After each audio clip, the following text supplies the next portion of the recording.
सभी भाइयों की कमर गर्दन सीधी, सीना सतर्क, हाथ जुड़े हुए, आंखें बंद। सभी भाई आत्म शांति की प्रार्थना करेंगे। हे ईश्वर, हमें आत्म शांति दो। उन चीजों को स्वीकार करने की जिन्हें हम बदल नहीं सकते। हिम्मत दो उन चीजों को बदलने की जिन्हें हम बदल सकते हैं। और इन दोनों में भेद जानने की सद्बुद्धि दो। तेरी इच्छा चले, मेरी नहीं। यह काम करता है अगर मैं करने दूं तो। जय माई की, जय गुरुदेव। नमस्कार, मेरा नाम सचिन जोशी। मैं समर्पण नशा मुक्ति केंद्र में एज ए काउंसलर काम करता हूँ। मुझे कई सारे लोग पूछते हैं एक सवाल कि नशा मुक्ति केंद्र की ज़रूरत या नशा मुक्ति केंद्र में कब पेशेंट को एडमिट करना चाहिए। तो उस चीज़ को एक्सप्लेन करने के लिए मैं कुछ चीज़ें बताऊंगा। एक आदमी जब नशा शुरू करता है तब वो कभी ये चीज़ नहीं सोचता कि उसको कभी नशा मुक्ति केंद्र में एडमिशन होना पड़े या करना पड़े। वो कभी ये नहीं सोचता कि उसके इतने नुकसान होंगे, उसकी इतनी मजबूरियाँ बढ़ेगी, उसकी इतनी समस्याएं बढ़ेगी। उसके लिए कुछ क्राइटेरियाज आपको बताऊं कि एक आदमी को नशा मुक्ति केंद्र में खुद से जाना या उसके परिवार को भर्ती करना कब ज़रूरी हो जाता है। एक बात कि जब से उसके जीवन में नशा आया है, एक स्तर ऐसा आएगा उसके जीवन में कि उसकी जो क्वांटिटी है नशे की वो दिन ब दिन बढ़ने लगेगी और उसकी क्वालिटी जो है, लाइफस्टाइल जो है, वो दिन ब दिन कम होने लगेगी, लोअर नीचे नीचे जाने लगेगी, उसके नुकसान बढ़ने लगेंगे।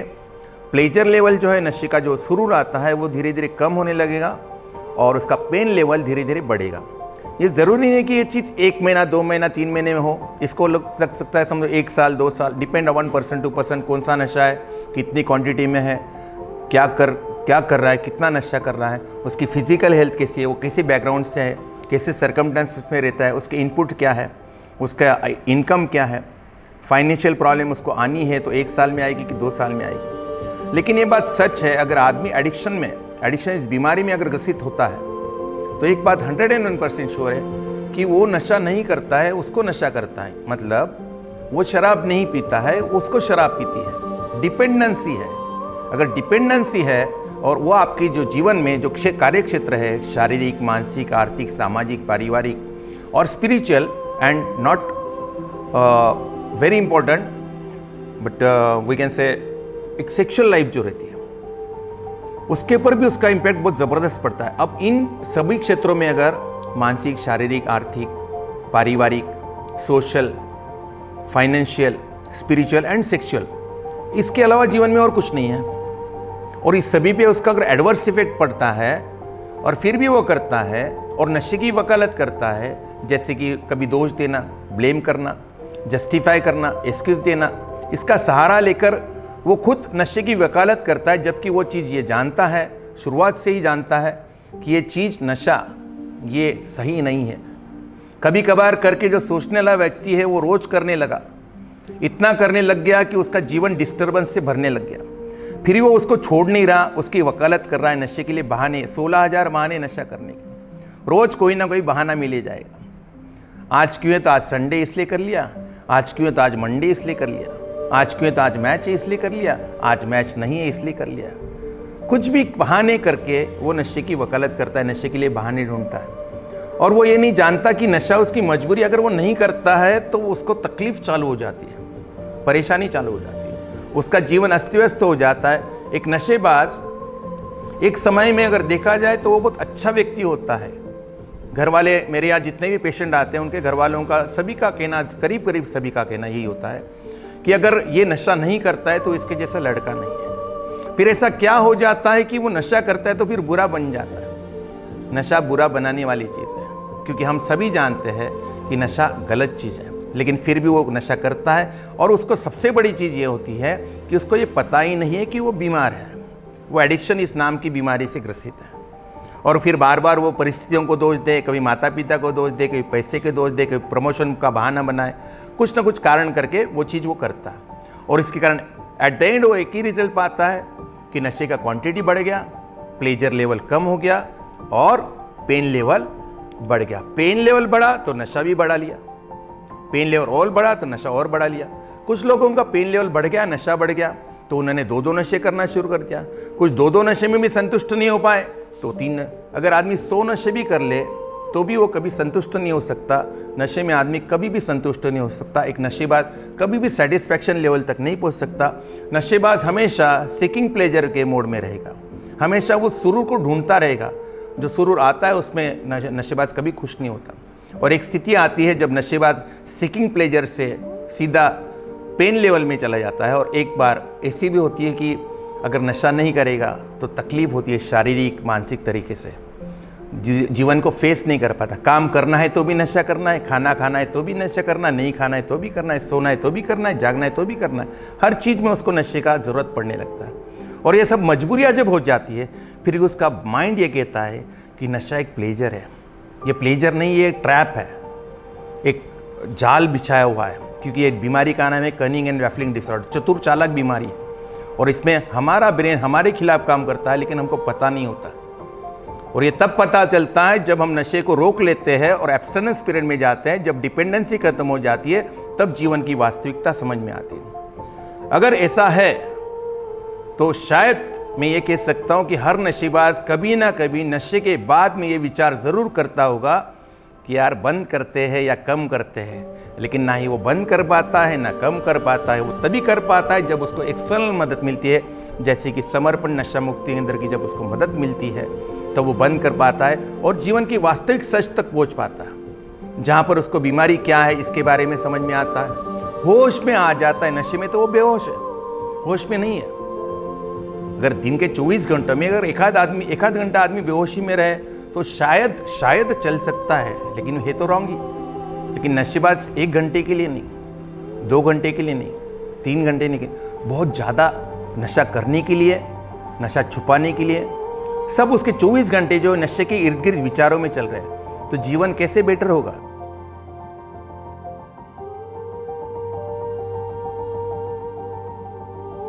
मैं आकाश त्रिपाठी कानपुर का रहने वाला हूं।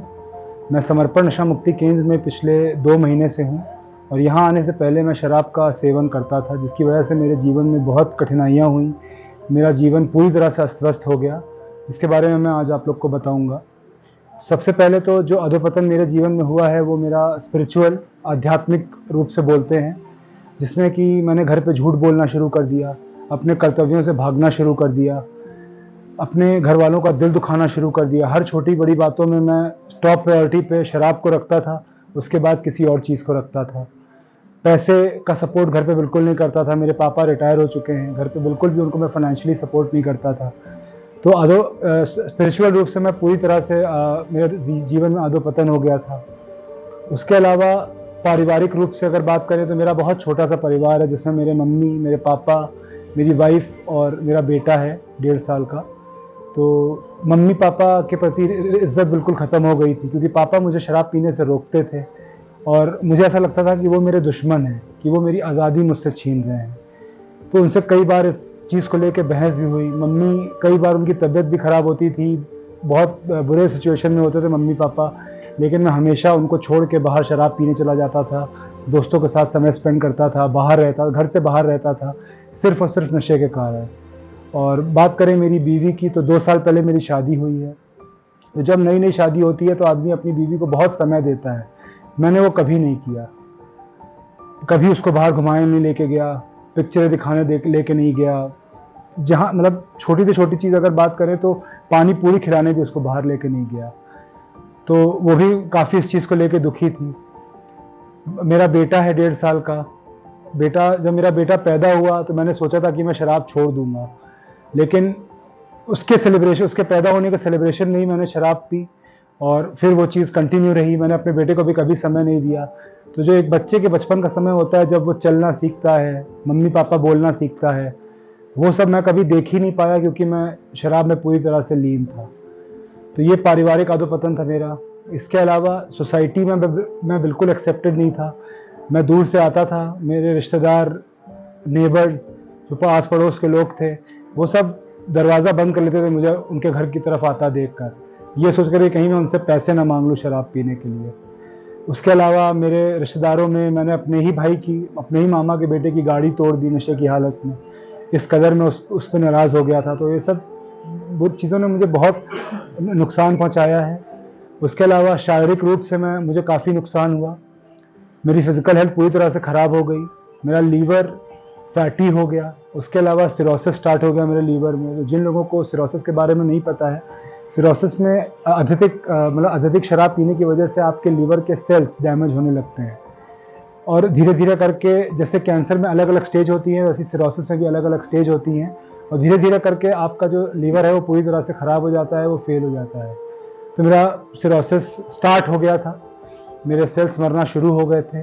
उसके अलावा मानसिक रूप से मैं कॉन्फिडेंस पूरी तरह से खो चुका था। मैं लोगों से मिलने से कतराता था क्योंकि अपने मन में मुझे पता था कि मैं गलत कर रहा हूँ, लेकिन मैं इस चीज़ को कभी भी एक्सेप्ट नहीं करता था कि शराब पीना मेरे लिए गलत है। लेकिन मैं लोगों से मिलने से कतराता था, उनको अवॉइड करता था, लोगों से झगड़े करता था, बहुत एग्रेसिव हो गया था।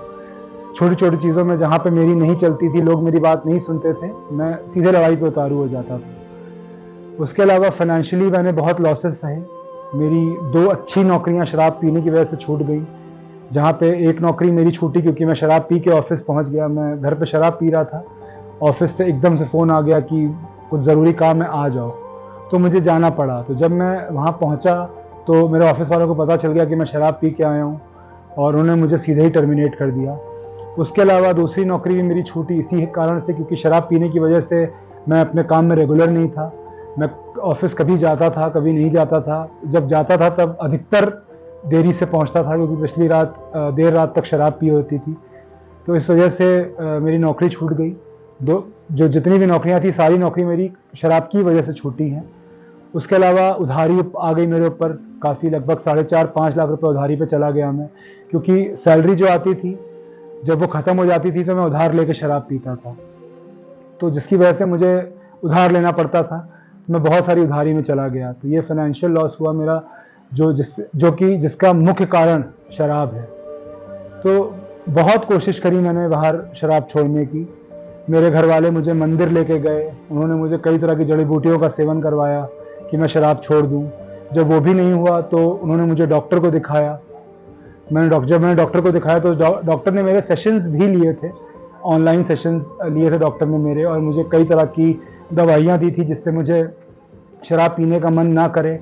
लेकिन क्योंकि मैं बाहर था और मैं मेंटली उस चीज़ को एक्सेप्ट नहीं कर रहा था कि मेरी ज़िंदगी में जो भी अस्त व्यस्तता है वो शराब की वजह से है, तो मैं कभी शराब छोड़ ही नहीं पाया बाहर।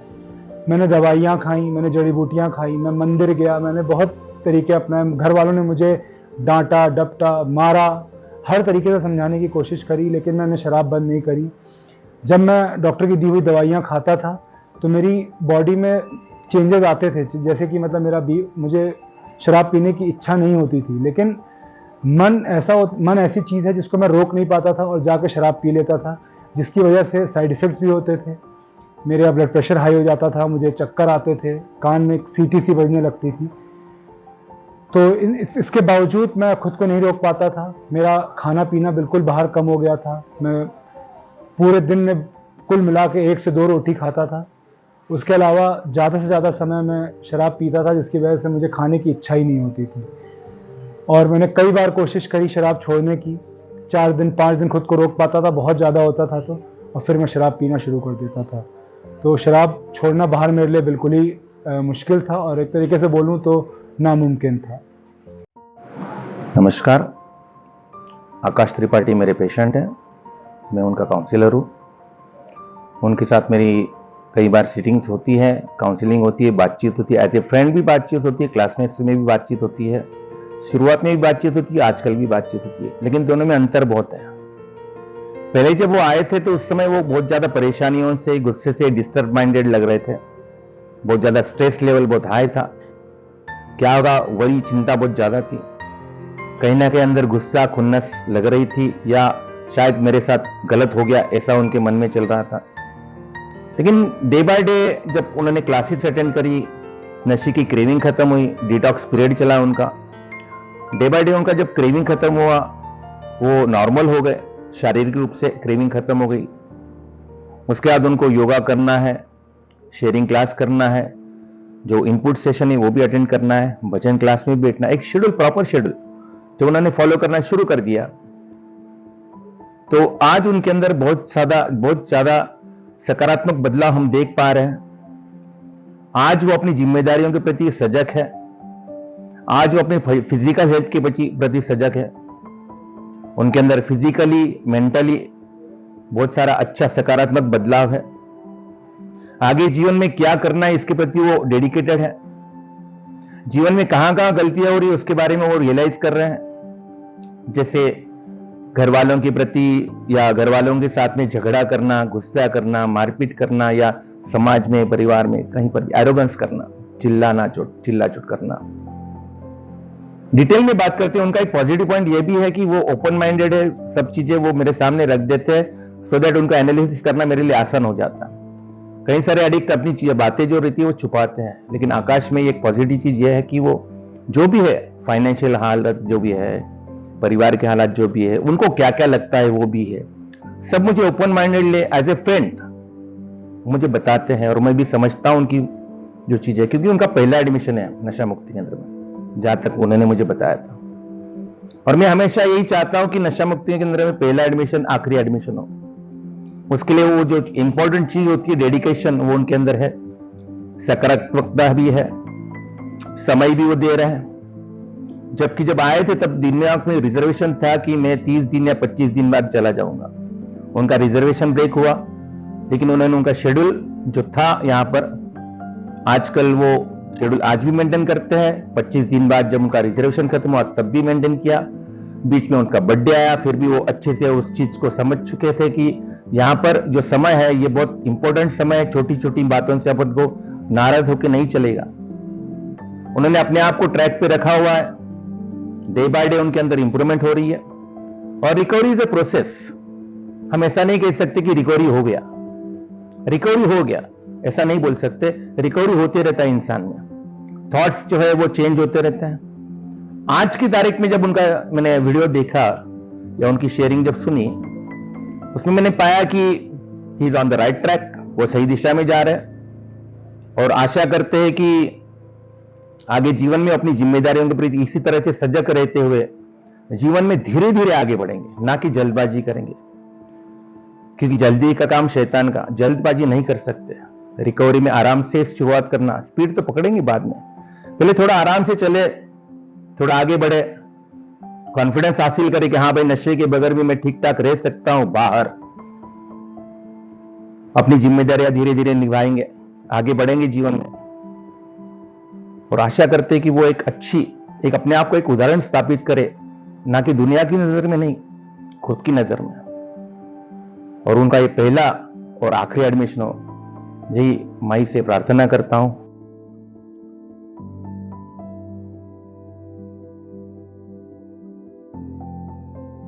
दोस्तों, मेरा नाम अनुराग है, मैं अलीगढ़ से बिलोंग करता हूं। मेरे हैश के नशे की शुरुआत साल 2016 में एक ट्रैकिंग ट्रिप के दौरान हुई थी, जब हम कुछ 5 दोस्त हिमाचल प्रदेश एक ट्रैक करने गए थे। वहाँ पे मुझे हैश कल्चर के बारे में और ट्रैवलिंग कल्चर के बारे में जानकारी मिली थी। इसके बाद मुझे ट्रैवलिंग कल्चर की तरफ काफ़ी रुझान हो गया था और मैं हर महीने बहाने ढूंढता था हर वीकेंड पे जाने के लिए हिमाचल प्रदेश या उत्तराखंड, कहीं ना कहीं पहाड़ों में ट्रैक के लिए। और ट्रैक के बहाने मुझे हैश का सेवन करने को भी मिलता था।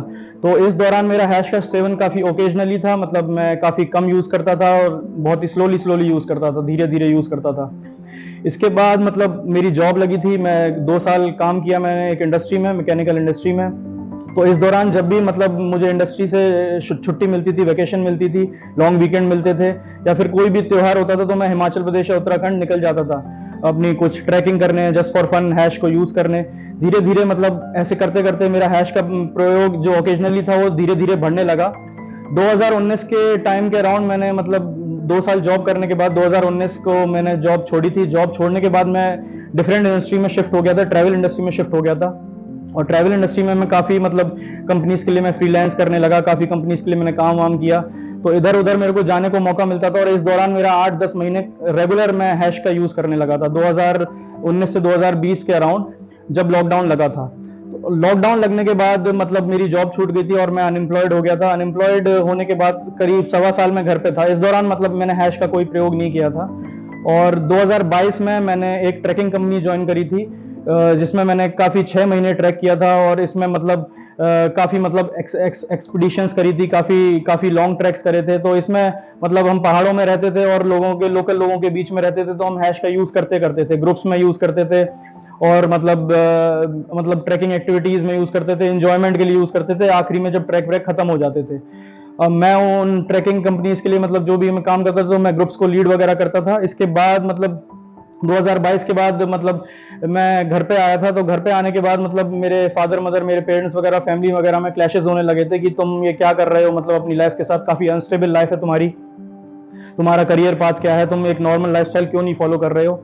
तो इसी चक्कर में मतलब काफ़ी मतलब लड़ाइयाँ होती थी और उन्हें कहीं ना कहीं लगता था कि ये कुछ ना कुछ गलत प्रोडक्ट भी यूज़ कर रहा है। तो इसी दौरान उनको मैंने काफ़ी मतलब अपने बारे में सब कुछ शेयर कर दिया था कि मैं हैश वगैरह यूज़ करता हूँ, मैं सच कुछ बता दिया था। तो उनको काफ़ी इस बात से बड़ा झटका लगा और उन्होंने मतलब डिसाइड किया कि मुझे नशा मुक्ति केंद्र भेजा जाए। तो मेरे पेरेंट्स ने मतलब डिसाइड किया कि इसे नशा मुक्ति केंद्र में डाला जाए, तो उनको समर्पण के बारे में पता चला और उन्होंने डिसीजन लिया कि इसको समर्पण नशा मुक्ति केंद्र भेजा जाए। तो मैं यहाँ पे आया। यहाँ पे आने के बाद मुझे कुछ दिन काफ़ी अजीब सा लगा था कि मतलब मैं ये कैसे आ गया एकदम से, मैं मतलब हैश का प्रयोग भी नहीं कर रहा हूँ यहाँ पे और मतलब मैं क्यों यहाँ पे आया हूँ। तो यहाँ पे आने के बाद मुझे एहसास हुआ, जो मैंने मतलब नॉलेज और इन्फॉर्मेशन गेन की सर की क्लासेस, सचिन सर की क्लासेस के बाद, तो मेरे को पता चला कि मैं ओकेजनल से बिंज पैटर्न पे चला गया था और मेरे को एहसास हुआ कि मैं कहीं एक दो साल में मैं एडिक्ट बन सकता हूँ हैश का, क्योंकि मतलब मेरा काफ़ी रुझान हो गया था ट्रैवलिंग की तरफ और मतलब मुझे लगने लगा था कि शायद मैं वहीं पे घर बनाऊंगा, वहीं पे स्टे मतलब अपनी लाइफ को बनाऊंगा। तो मेरे को ऐसा लगने लगा था, तो घर वालों को महसूस हुआ कि ये कहीं हैश का ज़्यादा यूज़ नहीं करने लग जाए। मुझे यहाँ पे आके एहसास हुआ कि मैं बिंज पैटर्न से एडिक्ट की तरफ बढ़ने वाला था कुछ सालों में। तो यहाँ पे आके मुझे मतलब काफ़ी अच्छा एक्सपीरियंस हुआ है। मतलब जब 2-3 दिन काफ़ी मतलब मेरे को अजीब सा लगा था, उसके बाद मैं रिदम में आ गया, मैंने डिसिप्लिन फॉलो किया है, एक रूटीन फॉलो किया है और यहाँ पे आके मुझे हार्ड वर्क और की वैल्यू पता चली है और एक लाइफ में आपका पर्पस होना चाहिए, डिफाइंड पर्पस होना चाहिए, जिससे आप मतलब आपका अपना करियर एक सेट पैटर्न पे जाए। तो यहाँ पे आके जो भी हम मतलब एक रूटीन फॉलो करते हैं, जैसे सवेरे जागते हैं, उसके बाद योगा होता है, तो योगा से मतलब काफ़ी बॉडी और माइंड में काफ़ी मतलब इम्प्रूवमेंट हुई है, काफ़ी चेंजेस आए हैं, काफ़ी मेंटली चेंजेस आए हैं, काफ़ी आपको स्ट्रांग बनाता है योगा बॉडी के थ्रू।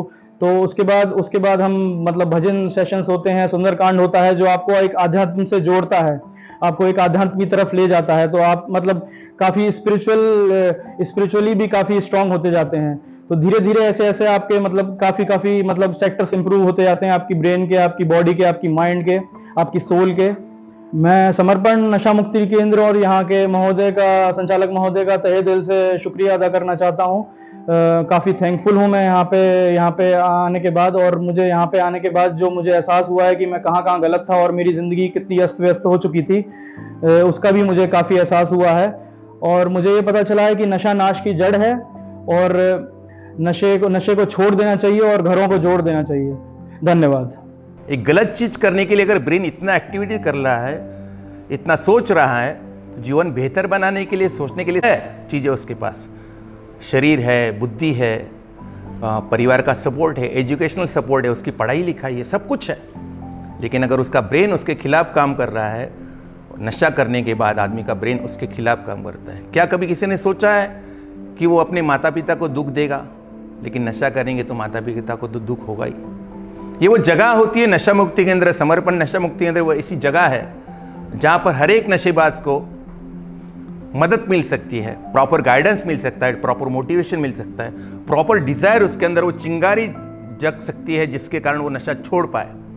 क्योंकि जितना आसान लगता है उतना आसान नहीं है। चारों तरफ से ऑब्सेशन आएगा, परेशानियाँ आएगी, डिफ़िकल्टीज आएगी, साथ साथ एसोसिएशन आएगी, नशे के साथ में जो जुड़ा हुए वो आएंगे। फिर भी इस चीज़ से दूर रहना है तो आपको प्रॉपर इनपुट यहाँ से काउंसलिंग के माध्यम से, इनपुट सेशन के माध्यम से, शेयरिंग के माध्यम से और बहुत ज़्यादा इंपॉर्टेंट स्पिरिचुअल सपोर्ट जो यहाँ पर सुंदरकांड में मिलता है, जो भजन्स में मिलता है। स्पिरिचुअल इंपॉर्टेंट बहुत ज़रूरी है, इनपुट बहुत ज़रूरी है।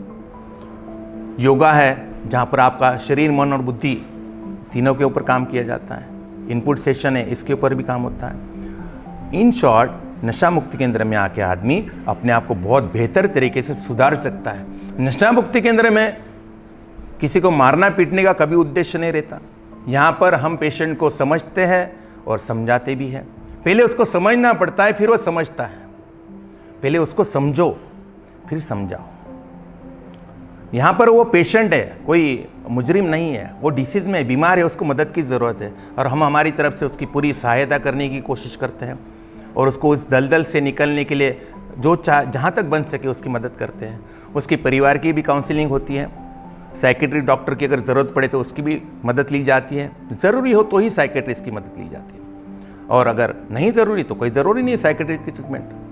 काउंसलिंग के माध्यम से ही बहुत सारे पेशेंट ठीक हो जाते हैं। इनपुट सेशन में उसको बीमारी के बारे में, बीमारी के छलावे के बारे में सब कुछ अवगत किया जाता है। तो ये कुछ ऐसा पार्ट है, अगर आपको लगता है इनमें से कोई चीज़ आपके जीवन में हो रही है तो आपको देर नहीं करना चाहिए, तुरंत किसी न किसी नशा मुक्ति केंद्र में आप मरीज़ को भर्ती कर दो। जेल में डालना कोई उपाय नहीं होता, जेल में आदमी को सज़ा काटने के लिए भेजते हैं और नशा मुक्ति केंद्र में गलतियाँ सुधारने के लिए भेजते हैं। जेल में डालेंगे तो सुधरने का 0% चांस है, नशा मुक्ति केंद्र में डालेंगे तो जहाँ उसको नॉलेज मिलेगा, प्रॉपर एनवायरनमेंट मिलेगा, एक्सेप्टेंस लेवल बढ़ेगा, वो कुछ सोचेगा, एब्सटेंस पीरियड में वो कुछ सोचेगा जीवन के बारे में और बहुत ज़्यादा पॉसिबिलिटी है कि वो आगे जीवन में कुछ बेहतर करेगा।